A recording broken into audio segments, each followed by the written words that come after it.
नमस्कार, विंध्या टाइम्स में आप सभी का स्वागत है। विधानसभा चुनाव 2023 अपने अंतिम पड़ाव पर है। लगातार सभी दल अपने अपने प्रत्याशी चुनावी मैदान में उतार रहे हैं। मध्य प्रदेश, छत्तीसगढ़ और मिजोरम में वोटिंग को 1 महीने से भी कम का वक्त बचा है। कैंडिडेट की लिस्ट, मैनिफेस्टो, रैलियां, रोड शो, सभाएं, इन राज्यों में यही खबरें हर तरफ से आ रही हैं। विधानसभा चुनाव को लेकर कुछ प्रश्न आपके मन में होंगे कि क्या उम्मीदवारों के खर्च का कोई हिसाब है, ज्यादा पैसे खर्च करने पर क्या कार्रवाई हो सकती है, किन जगहों पर प्रचार प्रसार कर सकते हैं, साथ ही गाड़ियां, रैली, गिफ्ट देने की क्या कुछ नियम हैं। तो आप सबके बीच आज इसी विषय पर हम चर्चा करेंगे। चुनाव प्रचार से जुड़ी सारी जानकारी आप सबके बीच लेकर आए हैं। कुछ सवालों में हम इन्हें भी डिवाइड कर रहे हैं ताकि आपको बेहतर ढंग से इसकी पूरी प्रक्रिया को समझा सकें। तो शुरुआत करते हैं। पहला और महत्वपूर्ण सवाल यही बनता है कि चुनाव प्रचार में उम्मीदवारों के खर्च की कोई सीमा होती है या वो जितना चाहें पैसा बहा सकते हैं।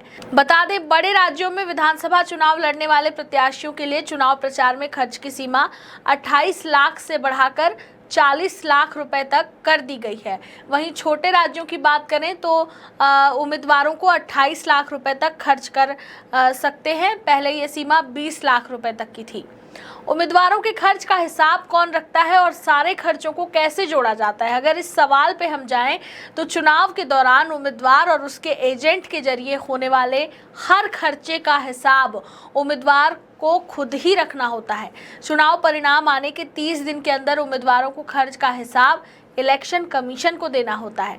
नॉमिनेशन के दिन से चुनाव परिणाम आने के दिन तक के खर्च का पूरा हिसाब जिला इलेक्शन कमिश्नर यानी डीईओ के पास जमा होता है। हर खर्च की सही रसीद होनी बेहद ज़रूरी है।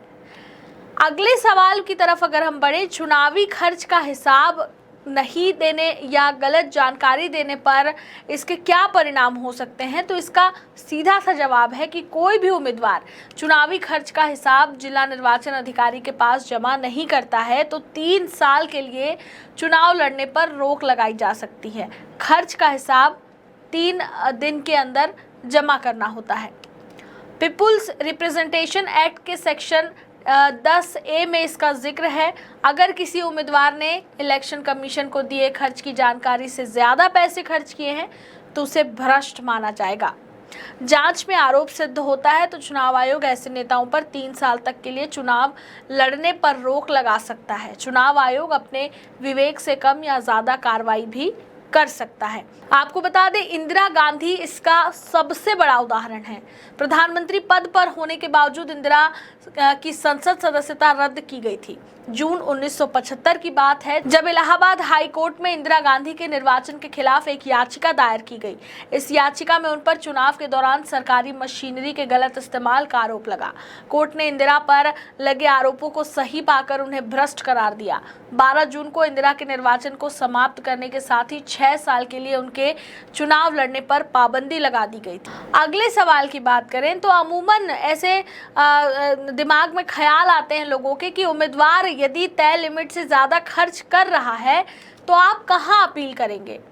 तो अगर किसी उम्मीदवार ने तय लिमिट से ज़्यादा खर्च किया है तो उस चुनाव क्षेत्र का कोई भी नागरिक कोर्ट में याचिका दायर कर सकता है। ये याचिका चुनाव नतीजे आने के 45 दिन के भीतर दायर करनी होती है। अगला सवाल क्या है कि क्या मंदिर, मस्जिद, स्कूल हर जगह चुनाव प्रचार कर सकते हैं? इसे लेकर कुछ मनाही है। तो आपको बता दें कि धार्मिक स्थलों जैसे मंदिर, मस्जिद, गुरुद्वारा आदि में चुनाव प्रचार की मनाही होती है। इसके अलावा सिनेमा घरों और मैरिज हॉल जैसे सामाजिक जगहों पर भी चुनाव प्रचार करने पर उम्मीदवारों के खिलाफ कार्रवाई हो सकती है। सत्ताधारी दल आचार संहिता लागू होने के बाद फिल्मों के जरिए भी सरकार के समर्थन में चुनाव प्रचार नहीं कर सकते। इसके अलावा चुनाव के दिन मतदान केंद्र के 100 मीटर के दायरे में ही किसी भी तरह से वोट देने की अपील करने की मनाही होती है। अगले सवाल की तरफ बढ़ें तो चुनाव प्रचार के दौरान उम्मीदवारों की वीडियोग्राफी क्यों कराई जाती है, एक बड़ा सवाल है।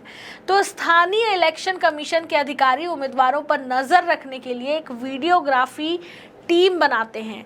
ये वीडियोग्राफर्स टीम हर चुनावी सम्मेलनों के वीडियो रिकॉर्ड को जमा करती है। जाति धर्म आदि के आधार पर उकसावे वाले भाषण, नियम तोड़े जाने की स्थिति में इन्हीं वीडियो के आधार पर इलेक्शन कमीशन के अधिकारी कार्रवाई करते हैं। अब चलते हैं अगले सवाल पे। चुनाव प्रचार के लिए अस्थायी कार्यालय खोलने को लेकर क्या नियम है? तो आपको बता दें, उम्मीदवार या पार्टी चुनाव प्रचार के लिए अस्थायी ऑफिस खोल सकती है। हालांकि इसको लेकर कुछ बातों का ध्यान रखना होता है। मसलन ये किसी पब्लिक या प्राइवेट प्रॉपर्टी में अवैध कब्जा नहीं होना चाहिए। ये ऑफिस किसी भी धार्मिक स्थल, स्कूल, अस्पताल से कम 200 मीटर की दूरी पर होना चाहिए। दफ्तर के बाहर सिर्फ एक पार्टी का झंडा और पोस्टर लगा होना चाहिए। अगले सवाल की तरफ बढ़े तो चुनाव प्रचार में कोई उम्मीदवार कितनी गाड़ियों का इस्तेमाल कर सकता है? अमूमन ये देखा जाता है कि गाड़ियों का काफिला चुनाव प्रचार में उम्मीदवार इस्तेमाल करते हैं। तो इस पे क्या नियम है? इस पे साफ तौर पर चुनाव प्रचार में गाड़ियों के इस्तेमाल की कोई सीमा नहीं है। हाँ, इसके लिए चुनाव आयोग से इजाज़त लेनी जरूरी है। वैलिड परमिट के बाद ही गाड़ियां चुनाव प्रचार में लगाई जा सकती हैं। बिना परमिट वाली गाड़ियों पर कानूनी कार्रवाई की जा सकती है। परमिट का ओरिजिनल कार्ड, फोटोकॉपी नहीं, ओरिजिनल कार्ड होना चाहिए जो गाड़ी की विंड स्क्रीन में लगा होना चाहिए। इसमें साफ तौर पर लिखा होता है कि ये गाड़ी किस कैंडिडेट के लिए इस्तेमाल हो रही है। इन गाड़ियों पर होने वाला खर्चा उम्मीदवार के प्रचार में होने वाले खर्चे में जुड़ता है। गाड़ियों में अलग से लाउड स्पीकर वगैरह लगाने या मॉडिफिकेशन करवाना मोटर व्हीकल एक्ट के तहत आता है। सक्षम अधिकारी से अनुमति लेकर ही ऐसा किया जा सकता है। अगले सवाल पे बढ़े तो चुनाव प्रचार के लिए बैनर, पोस्टर इस्तेमाल करने को लेकर क्या नियम है? तो आपको बता दें, आचार संहिता लगने के तुरंत बाद चुनाव आयोग होर्डिंग, बैनर, पोस्टर हटाने की कार्रवाई शुरू कर देता है। पोस्टर, इश्तेहार, पैम्पलेट्स को छपवाने वालों के नाम उस पर लिखे होने ज़रूरी हैं। किसी की निजी संपत्ति का उपयोग झंडा लगाने, पोस्टर चिपकाने या नारा लिखने के लिए नहीं किया जा सकता। प्रत्याशी अपने आवास, कार्यालय और प्रचार की गाड़ियों पर झंडा, बैनर आदि का इस्तेमाल कर सकते हैं। चुनाव प्रचार के दौरान स्पेशल एसेसरीज जैसे कैप, मास्क, स्कार्फ वगैरह पहनने और बांटने की अनुमति होती है। हालांकि कैंडिडेट साड़ी, शर्ट, कंबल वगैरह नहीं बांट सकते क्योंकि इसे वोटर्स को घूस की तरह देखा जाता है। अगले सवाल की तरफ बढ़ें तो चुनाव प्रचार के लिए जुलूस और जलसा बुलाने को लेकर क्या नियम है?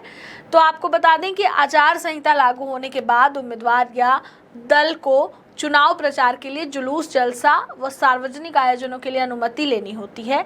लाउड स्पीकर के इस्तेमाल करने के लिए भी इजाज़त लेना जरूरी है। तो ये कुछ नियम जो चुनाव के दौरान उम्मीदवारों के लिए बनाए गए हैं।